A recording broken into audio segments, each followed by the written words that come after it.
when we die, and we will, what do we take with us? We don't take a single dollar. So it can't be about the money. Definitely we need it. But when I go from this planet, from this life, what I take with me is the experiences I've had.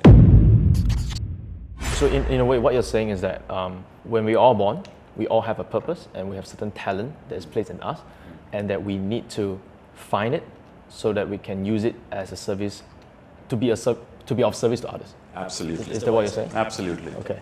I say it's all about service. In fact, I have a formula I would love to share. I have a 3-step formula that I coach companies on, and I do high-level sales for people, and I coach teams of sales.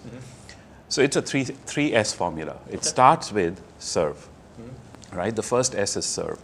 So we must be able to serve other people's problems, but with what? Right? We serve it with our skills, we serve it with our talents, we serve it with what drives us, what we are good at. So that's the first part. That's finding my own purpose and my own talents, right? People call it passion, people call it purpose. I say you must figure out what you're here to do. Okay. So the first part is to be able to serve. Okay.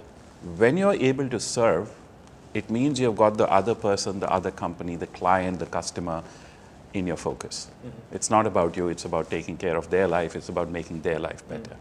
So that's the serve part. But then once you're able to serve them, you've also got to sell them on your value. Right? So sales is very important. It's the number one skill everybody needs to learn. Because I may have found my purpose and I know I need to go out and change the world, but if I can't sell my purpose, if I can't sell the value I have, nobody's going to pay me $1.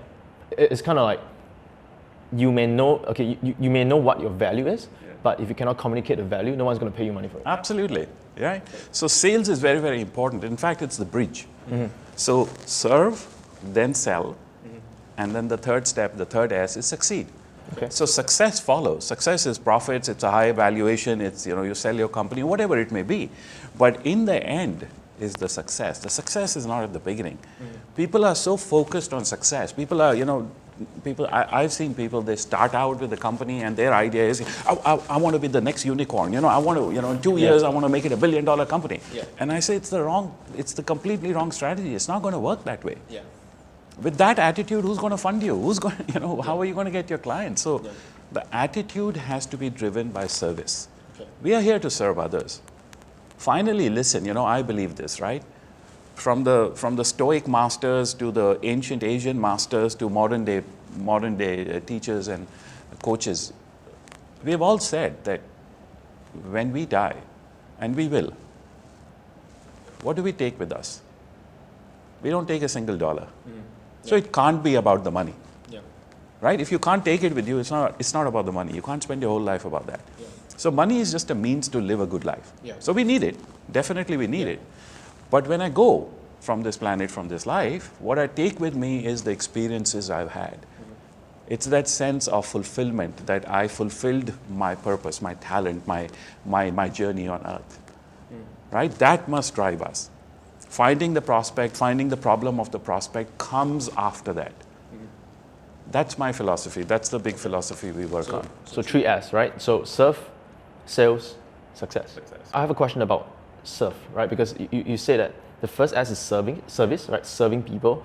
And it's more like taking away the focus away from yourself and put it on somebody that you're serving. How would you help someone who has been struggling? And generally when people are struggling, they tend to look at themselves more because they have to take care of themselves, right? So how do you help someone shift their focus away from themselves to others? So it's very simple, right? When we are in pain, any sort of pain, right? Suffering is pain. The attention turns inwards because I need release. I need some sort of a resolution here. I need a solution. Often we have to understand that the more I look at myself, the more self-centered I get, the more my mind closes down. And this is now scientifically proven. Okay, and this comes from the training of meditation and mindfulness, which also I coach people on. When I'm in a state of internal stress, my body produces adrenaline, cortisol. And what these chemicals do, adrenaline especially, is it shuts down parts of my brain function. So actually when I'm focused on myself and I'm in an internal stress, I cannot see the solutions. even to my own problems, because my brain is shut down. I get tunnel vision. That's the technical term for it. I get tunnel vision. So I really can't see a solution. It could be right next to me, but I'll miss it because I'm so inwardly focused. So the first thing to do when I'm in stress or in pain is actually to learn how to calm down. And when I can calm myself down, my mind opens up. And then I can see the external solutions. So I explain that to people. I explain that to companies, that when we are in a crisis situation, we have to learn how to be creative. The solution for a crisis is creativity. I mean, look at the companies now who went through the COVID crisis, and they were creative in how they, adjusted, they pivoted, they adapted to the situation, and they're doing really well. And those who are not creative, who could not innovate, they're suffering. So the way to be creative, to have a creative mind, come up with creative ideas, is actually first to calm yourself down. Because a stressed mind is not a creative mind. An aggressive mind is not a creative mind. A defensive, inward-looking mind is not a creative mind. Right? So once they understand that actually by calming down and opening myself to external solutions, it's what I need, it's what I'm looking for, then it works. So that's my story. That's how I became a wisdom coach. That's interesting, because I do have a question for you. Like, it all goes down to like that defining moment when you're 29 and you decide to make the decision to leave everything you have, right? That takes courage. And I think for the people listening here, I think many a times we have an idea of what we need to do. Okay, I kind of get what you're saying. Like we always have an idea. Like our inner voice is always telling us that we need to do something, right? But not every one of us have the courage to be like you just dropped everything and you took off and you went to start a new life. What gave you that courage? What was what defined that moment for you to say, okay, I'm gonna drop this, I'm gonna leave? I came to the realization, Gabriel, that time, that I have only one life to live. That was the realization. And this is one of my core teachings now. We all have just one life. There are no second chances here. So I was 29.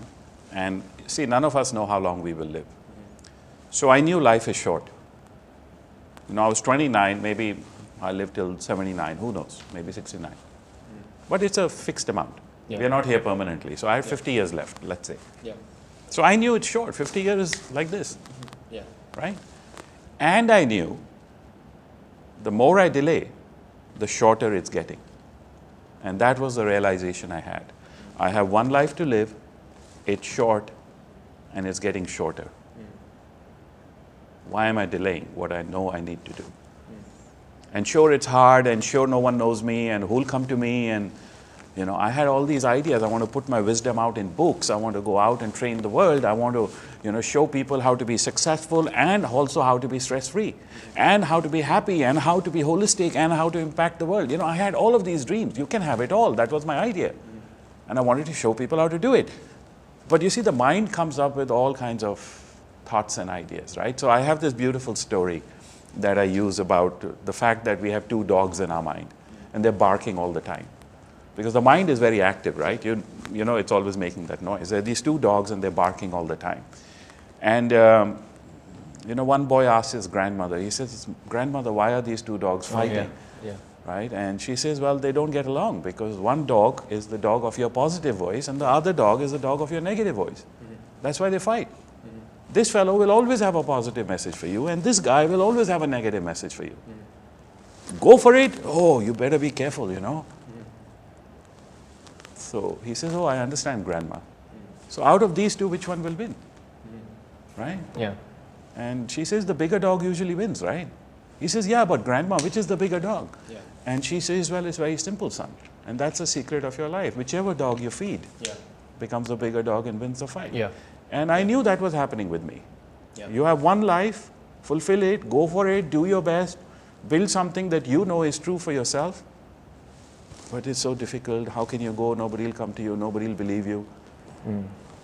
There's 8 billion people in the world. You think nobody will believe you?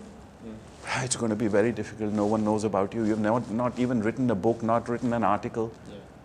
Today I've written 20 books. I have 4 best-selling books.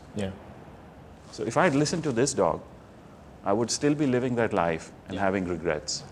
Convincing myself, because we are all clever enough to convince ourselves why we didn't do what we needed to do.